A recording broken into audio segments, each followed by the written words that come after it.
So ఇప్పుడు మీరు అన్న రేవంత్ రెడ్డి పాయింట్కే వద్దాం.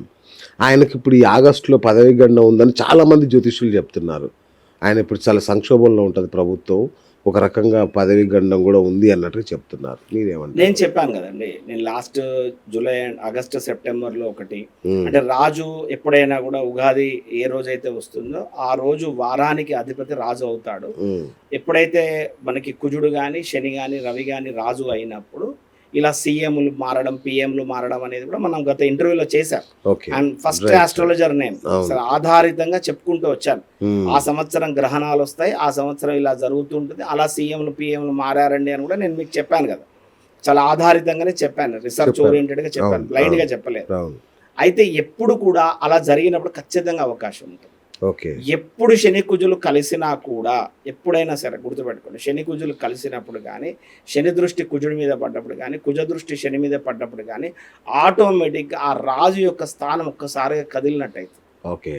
సో నేను మళ్ళీ కూడా చెప్పాను, జనవరి ఫిబ్రవరిలో ఆప్షన్ ఉంటుందండి, మళ్ళీ తర్వాత కూడా ఏప్రిల్ మేలలో కూడా ఆప్షన్ వస్తుంది. సో ఏప్రిల్ మేలో అంటే తన వ్యక్తిగతమైన జాతకంతో పాటు కాంగ్రెస్కి ఒక బలం ఉంటుంది. రేవంత్ రెడ్డి అనగానే ఆయన వ్యక్తిగతమైన జాతకాన్ని బట్టి చెప్పకూడదు, కాంగ్రెస్కి ఒక బలం ఉంటుంది. ఇప్పుడు ఖార్గే గారు దానికి సంబంధించి ఇప్పుడు ఆయన జాతీయ అధ్యక్షుడు, ఆయన ఇన్ఫ్లుయెన్స్ కూడా కొంత ఉంటుంది. సో అన్ని చాలా అంశాలు ఉంటాయి. బ్లైండ్గా మనం స్టూడియోలో కూర్చున్నాం బ్లైండ్గా ఒక మాట అని పడేసినామంటే కూడా అది తప్పు. బట్ చాలా వెరిఫికేషన్స్, చాలా మనం అన్ని చర్చ చేయాలి.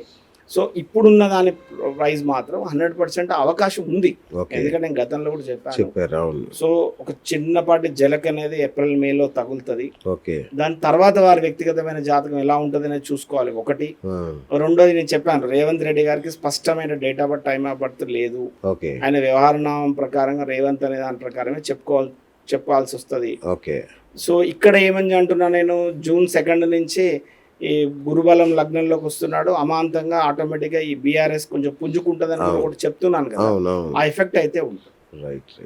ఇంకోటి గురుగారు, ఇప్పుడు మున్సిపల్ ఎలక్షన్స్ రాబోతున్నాయి కదా, ఈ ఎన్నికల్లో బీఆర్ఎస్ ఏమైనా ప్రభావం చూపిస్తుందా? అంటే ఇప్పుడు ఫిబ్రవరి 14 లోపు అయిన ఎలక్షన్స్ అయ్యేటువంటి యొక్క దగ్గర మాత్రము కొంత కాంగ్రెస్ కు బలం ఎక్కువ ఉంటుంది. ఫిబ్రవరి తర్వాత అంటే ఫిబ్రవరి 14 తర్వాత ఎన్నికలు అయ్యేటి ఏదైతే ఉందో అది బీజేపీకి బీఆర్ఎస్ కు రెండింటికి ఉపయోగపడుతుంది. సో ఫిబ్రవరి 14 లోపు అయ్యే ఎలక్షన్స్ కి మాత్రం కాంగ్రెస్ కొంచెం ముందంజలో ఉండేటువంటి అవకాశం ఉంది. అంటే ఇప్పుడు క్యాండిడేట్స్ ఉంటారు, ఆ ఊరి మున్సిపాలిటీకి సంబంధించినటువంటి వాళ్ళు చాలా ఉంటాయి కదండి, చాలా చర్చ చేయాల్సి వస్తుంది. ఫోన్ ట్యాపింగ్ కేసు విషయంలో తీసుకుంటే కేసీఆర్ పెద్దగా పోయేది ఏం లేదు, మంచి రిలీఫ్ వస్తుంది, త్వరలోనే బయటపడతాడనే మాట ఒకటి వింటున్నాం, నిజమేనా అది? ఇప్పుడు ఫోన్ ట్యాపింగ్ అనేది చాలా రోజుల నుంచి చర్చ చేస్తూనే ఉన్నారు. మీరు ఒకవేళ కనుక చూస్తే మనము ఒక ఆగస్టులో చేసిన ఇంటర్వ్యూలో 2025 ఆగస్టులో చేసిన ఒక ఇంటర్వ్యూలో కూడా నేను చెప్పాను, ఎప్పుడు వీరికి కేసీఆర్ కి సంబంధించి నోటీస్ కానీ అది ఎప్పుడు వచ్చే అవకాశం ఉంటే నేను చెప్పాను, సెకండ్ వీక్ ఆఫ్ డిసెంబర్ తర్వాత రావచ్చండి, వారికి అప్పటిలోపు అయితే ఏం రాదండి అని కూడా నేను చర్చ చేశాను. లేదా అప్పుడే ఇస్తున్నాం నోటీస్, అప్పుడే ఇస్తున్నాం అని కూడా చాలా వార్తలు కూడా వచ్చాయి కదా. ఇప్పుడు అష్టమ రాహు కదా, రాహు అనేవాడు ఏం చేస్తాడు, భూమి జాగా ఆస్తి పాస్తి స్పెక్యులేషన్ షేర్స్ చిట్స్ ఫైనాన్స్ మానసిక ఒత్తిళ్లు మెంటల్ టెన్షన్స్ కోర్టు కేసులు సెటిల్మెంట్లు లావాదేవీలు సెంట్రల్ నర్వస్ సిస్టమ్ వీటన్నిటికీ రాహు అధిపతి. సో కాబట్టి ఖచ్చితంగా ఆయన లీగాలిటీ పరంగా తను కొంత ఫైట్ చేయక తప్పదు.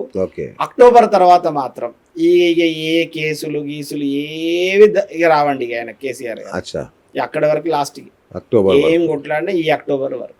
ఈ అక్టోబర్ తర్వాత ఆయన మంచి ఫేర్ బ్యాటిల్లోకి వెళ్ళిపోతాడు రాజకీయాల్లో. ఈ కేసులు గీసులు ఏవి దాంతో ఆయనకు అసలు సంబంధం కూడా ఉండదు, ఈ మానసిక ఒత్తిడి కూడా ఉండదు. కేటీఆర్ పరిస్థితి ఏంటి సార్?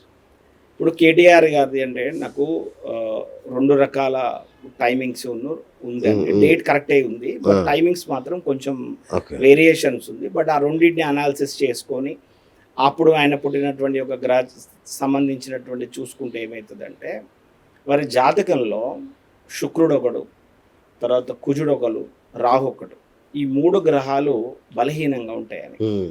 ఈ 3 గ్రహాలు బలహీనంగా ఉంటే ఏమవుతుందంటే, ఎదుటివాడు తప్పు చేసిండని తెలిసినా కొన్నిసార్లు తను సమర్థించుకోవాల్సిన పరిస్థితి వస్తుంది. అది తనకు ఆయన డిఫేమ్ తీసుకొని వస్తుంది. ఎదుటివాడు తప్పు చేసిండని తెలుసు కానీ కాపాడుకునే ప్రయత్నంలో వాళ్ళని సపోర్ట్ చేస్తూ వాళ్ళకే మళ్ళీ ఇది చేయడం వల్ల కూడా కొంత ఆయన డిఫేమ్ అయ్యేటువంటి అవకాశం ఉంటుంది. అచ్చా. తర్వాత రెండోది ఏంటంటే ఈ రాహు ఏం చేస్తాడంటే ఇంతమందికి చెప్పాను మనిషిని ఒక మాయలో ఉంచుతాడు, ఒక ఇల్యూషన్స్ లో ఉంచుతాడు అన్నట్టు. సో కాబట్టి తనను తానుగా కొంచెం ఆయన గ్రహస్థితి మార్పులు వచ్చి అట్లా కనుక వచ్చినట్టయితే డెఫినెట్లీ ప్రభావితం అవుతుంది. బట్ ఈయనకి రెండు యూజ్ అవుతున్నాయి ఇప్పుడు. అంటే కేసీఆర్ గారి జాతకంలో బెటర్మెంట్ వస్తుంది, యాజ్ వెల్ యాజ్ కేటీఆర్ గారి జాతకంలో కూడా బెటర్మెంట్ వస్తుంది. అచ్చా.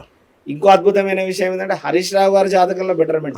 నెక్స్ట్ అదే ఒకళ్ళకు బలం తోడైతున్నారు. ఓకే. సో ముగ్గురికి కూడా June 2 నుంచి వీళ్ళు ఒక మంచి బ్రహ్మాండంగా. ఎందుకంటే ఒక జ్యోతిష్యుడు ఏం చెప్పాడంటే హరీష్ రావే నెక్స్ట్ సీఎం అన్నట్టుగా చెప్పాడు. సార్ నేను మళ్ళా కూడా చెప్తున్నా, దయచేసి ఒక జాతకంలో సీఎం అవుతాడా, పిఎం అవుతాడా, ఎమ్మెల్యే అవుతాడా, కార్పొరేటర్ అవుతాడా, మేయర్ అవుతాడా అని ఉండదండి. ఉండదా? జాతకము రాజయోగాని యొక్క స్థితిని ఏర్పరుస్తుంది. రాజయోగాలలో సుమారుగా 140 రాజయోగాలు ఉన్నాయి, 140 రాజయోగాలు. ఓకే. ఆ విపరీత రాజయోగాలలో 30 దాకా ఉన్నాయి. ఈ విపరీత రాజయోగాల వాళ్ళే ఒక లెవెల్ దాకా వెళ్ళగలుగుతారు. అంటే ఎమ్మెల్యే దాటి మినిస్టర్, డిప్యూటీ సీఎం ఈ స్థాయికి వెళ్ళగలుగుతారు. అంటే ఈ 140 యోగాలలో ఏ ఒక్కటి ఉన్నా వాళ్ళు రాజకీయంలో ఆటోమేటిక్గా వచ్చేస్తారు. అంటే ఒక కార్పొరేషన్ చైర్మన్ అవుతారు, లేకపోతే ఒక కార్పొరేటర్గా ఉండిపోతారు, కౌన్సిలర్గా ఉండిపోతారు. కానీ ఈ విపరీత రాజయోగాలలో ఈ 30 యోగాల కాంబినేషన్స్లో ఉన్న వాళ్ళు ఇంకా వెలుగులోకి రావడానికి అవకాశం ఉంటుంది. సో జాతకంలో ఎంతవరకు వెలుగగల అవకాశం ఉంది, అప్పుడున్న ప్రజెంట్ ప్లానటరీ పొజిషన్ ఎలా ఉంది, దానికి తోడుగా గతంలో అయినటువంటి వాళ్ళ హారోస్కోప్ ని రెఫరెన్స్ తీసుకుంటాం కదా, తీసుకొని మనం చెప్పే ప్రయత్నం చేస్తాం. ఇప్పుడు పవన్ కళ్యాణ్ గారు ఉన్నారు ఉదాహరణకి, పవన్ కళ్యాణ్ గారి జాతక ప్రకారంగా ఆయన ఖచ్చితంగా ఇబ్బంది పడతాడు, ఇట్లా అవుతాడు, ఈ రకంగా ముందుకు వెళ్తగలుగుతాడు అందరూ చెప్పారు. నేను ఒక్కనే కాదు, అందరూ మాక్సిమం అదే మాట విన్నారు. ఇప్పుడు ఆయన ఎక్కడున్నాడు? డిప్యూటీ సీఎంఏ బ్రహ్మాండంగా. ఓకేనా? సో అట్లనే రాజకీయంలో వెలగడం అయినా కనుమరుగైపోవడం అయినా చిరంజీవి గారు లెక్క, కిరణ్ కుమార్ రెడ్డి లెక్క, అంటే ఒక సీఎం అయిన క్యాండిడేట్ కూడా కనుమరుగైపోయాడు. సో ఒక పార్టీ పెట్టి అంత మంచి ఒక చరిష్మా ఉన్న తను కూడా కనుమరుగైపోయాడు. అసలు ఓడిపోయి, అసలు కనీసం ఒకటే ఒక ఎమ్మెల్యే గెలిచి ఆ ఎమ్మెల్యే వైసీపీలకి ఓడిపోయి అసలు ఏమీ లేని జీరో దగ్గరికి వెళ్ళి మళ్ళీ వేసుకుంటా ఈరోజు 21 సీట్లు 22 సీట్లు ఇస్తే మొత్తం గెలుచుకొని డిప్యూటీ సీఎంఏ కూర్చున్నారు. అంటే యోగం కూడా ఉంటుంది, ఆ యోగాన్ని తనెంత వరకు ఉపయోగించుకున్న దాన్ని బట్టి ఉంటుంది. అలాగే టైం కూడా వీళ్ళకి కలిసి రాగలగాలి. సో ఇప్పుడు హరీష్ రావు గారి జాతకము, కేటీఆర్ గారి జాతకము, అదేవిధంగా కేసీఆర్ గారి జాతకం, ముగ్గురి జాతకాలలో June 2వ తారీఖు నుంచి సంపూర్ణమైన గురుబలాలు. కవితక్క పేరు లేపేశారంటే నేను చెప్తున్నాను కదండి, ఆమె ఒక ఏలినాటి శని, అధికంగా శ్రమ చేయాల్సి వస్తుంది. వాస్తవంగా ఒక రాంగ్ డిసిషన్ తీసుకోకపోతే బాగుండేది. వాస్తవంగా ఇప్పుడు పార్టీ కూడా పెడతా అంటున్నారు కదా, ఏం ఉపయోగం ఉంటుంది. నేను ఏమన్నా అనుకున్నా వచ్చితే కానీ ఉపయోగం అయితే ఉంటుంది. ఎందుకంటే ఇప్పుడు ద్వాదశం నందు శని, అంటే ఏలినాటి శని ప్రారంభ దశలో భరణి నక్షత్రం కవిత గారు. ఇప్పుడు రేపు జన్మశనిలోకి వస్తుంది ఇంకొక 1.5 year తర్వాత. అప్పుడు పరిస్థితి అండి, జన్మశనిలోకి వస్తే అనారోగ్య సమస్యలు ఉంటాయి, క్రానికల్ డిజీజెస్ వస్తాయి, అసలు మాటకు విలువ ఉండదు, తెరమరుగేటువంటి అవకాశాలు ఉంటాయి, ఇవన్నీ ఉంటాయి.